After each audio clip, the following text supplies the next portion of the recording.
សូនហើយជួបមនុស្សដែលខ្លួនស្នេហ៍បានត្រឹមមើលពីចំងាយមិនហ៊ានសារភាពឡើយថារូបបងនៅមានជីវិត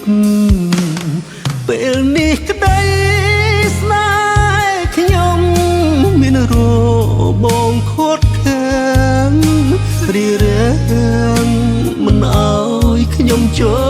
លចិត្តព្រោះតែអូនយល់ថារូបបងបាត់បង់ជីវិតទើបអ្នកថ្មីមានសិទ្ធមានឱកាសថែត្រា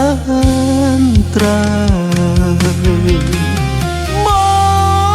ងចង់ប្រាប់ការពិតឲ្យអូនដឹងតែពេលនឹងយឺតពេលហើយណាឆោមឆាយព្រោះតែពេលនេះអូនមានគេថែហើ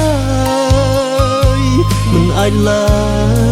យមិនអាចឲ្យអូនដឹងការពិត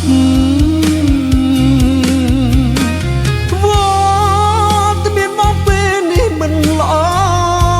ទេគឺអាចឲ្យស្រមៀមមេនឹងគេឈឺចាប់ព្រមឲ្យអូនយល់ថារូបបងស្លាប់ទ្រាំឈឺចាប់លាក់ការពិតក្នុងទឹកភ្នែកចោ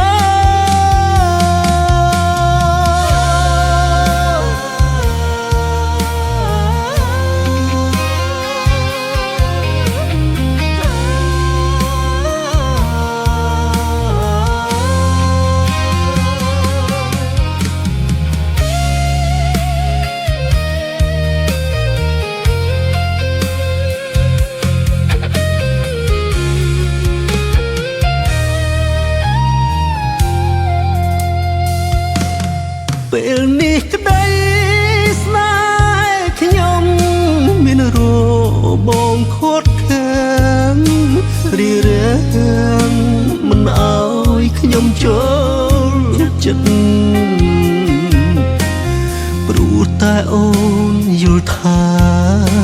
រូបបងបាត់បង់ជីវិតទើបអ្នកថ្មីមានសិទ្ធមានឱកាស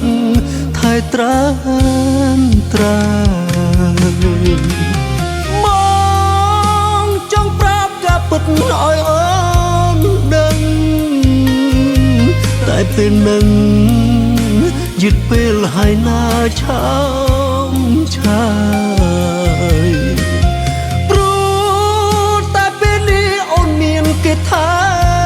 ហើយមិនអាចឡើយមិនអាចឲ្យអូនដឹងការពិត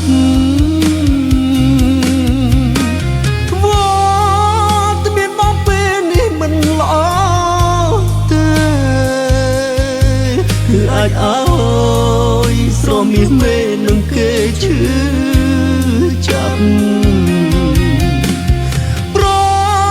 មឲ្យអូនយល់ថារូបបងស្លាប់ទ្រាំឈឺចាប់លាក់ការពិតក្នុងទឹក